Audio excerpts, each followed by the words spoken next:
As U.S. lawmakers move forward with legislation that could potentially ban TikTok, China is warning of repercussions. As we've been reporting, the House has passed a bill that would require TikTok, Chinese parent company ByteDance, to sell the app or face a nationwide ban.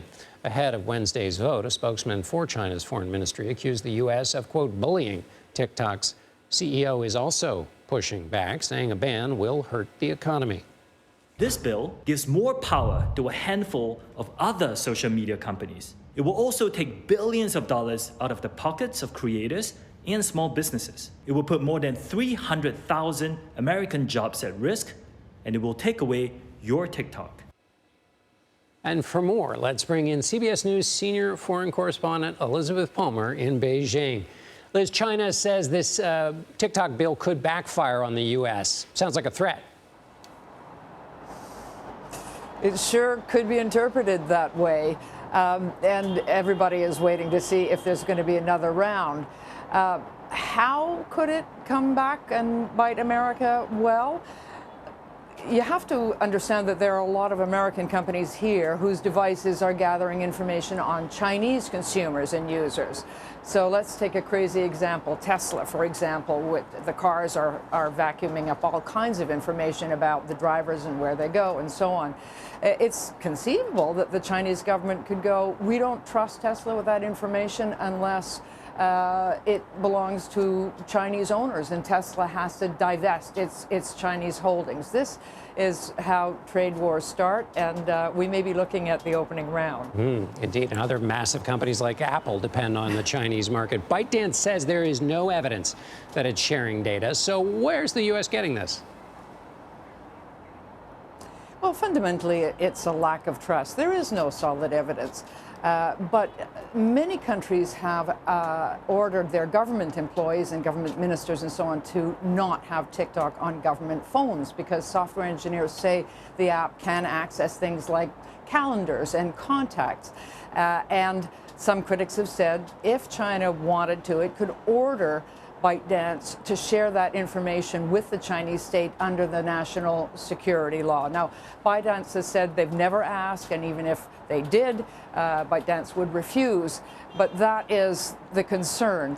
And you have to say that TikTok's been a little sloppy with its data management. To cite one famous case, a couple of employees in the U.S. had dipped into that confidential data in order to spy on journalists. So in this instance, TikTok ByteDance hasn't helped itself, although it's trying very hard to clean up its act.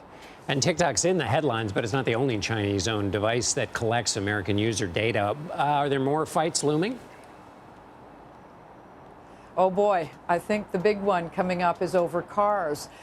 President Biden has seen it coming, and he's already ordered a probe into how much information Chinese cars could collect when they hit the American market. The Chinese, especially electrical vehicle manufacturers, are really keen to get into the American market in a big way. And they collect all kinds of data. I was driving one of the new ones yesterday, and it even has voice-activated controls that allow you to ask it to pick restaurants for you and stuff like that. I mean, these things are really smartphones on wheels.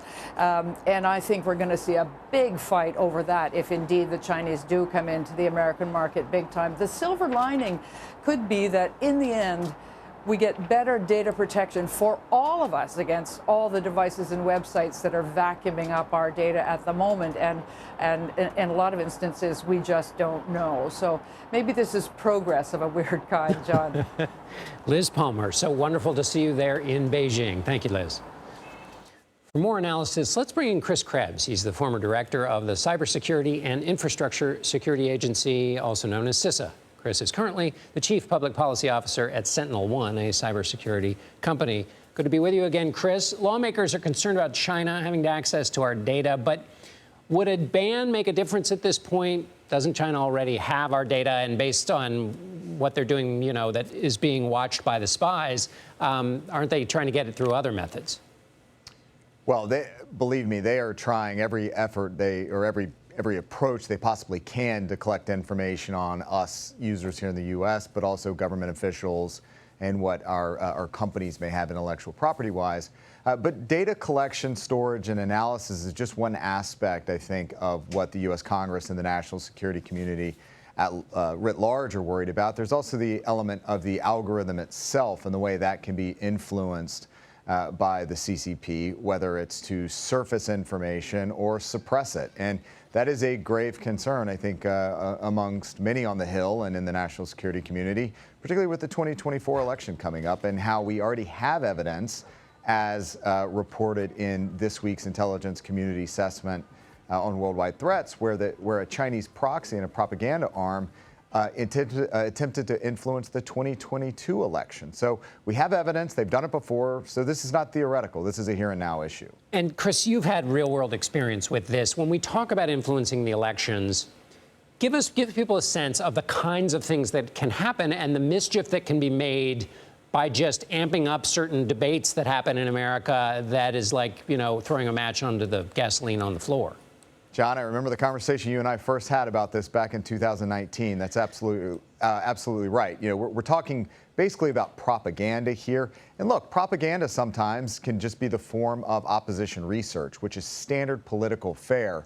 But what the Chinese, what the Russians, the Iranians, and others have done is they're inserting themselves into the middle of domestic political discourse, and they're amplifying both sides of the contest and the discourse to inflame tensions and ultimately put us at each other's throats for their own ultimate objectives and outcomes. And look, it may not be that they want any one individual politician or candidate to win the election. Just the fact that tensions are so heated and that we're at each other here and now is enough for them, I think, to claim success. We asked our Liz Palmer about this question of being bullied and a possible way in which China could retaliate, officials saying it could come back to bite the United States. What does that make you think of when you think of a possible retaliation? Well, look, they already have banned inside China U.S. social media apps. TikTok itself, in the instance that we see it, is not allowed inside China.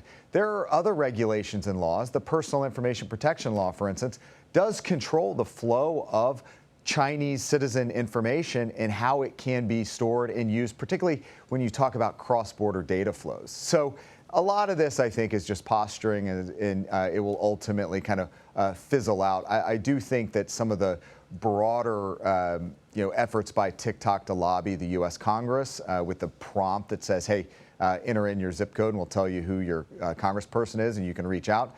That may ultimately backfire because I think it does show the potential influence that the platform has over the 170 million plus users here in the U.S. Right. You're worried about us weaponizing it? We'll show you how we weaponize it. Last question, Chris. How would a ban be implemented, and would it be particularly tricky or would it be easier?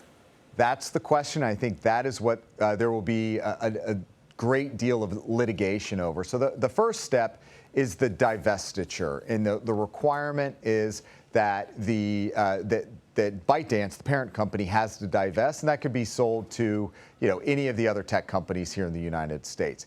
If they do not do that in the 6-month period, then it falls on the App Store owners and operators, Google and Apple. And it would be up to them to kick them out, pull them out of their App Store. And what that means is that you couldn't download it. Now, if you already have it on your device, you've got it and you can use it, but you can't download new versions going forward, and you can't update it. So there could be significant security vulnerabilities there. I think that's probably another element of potential litigation down the pike if this does pass the Senate, which is no sure thing right now. Former CISA Director Chris Krebs, thanks as always, Chris.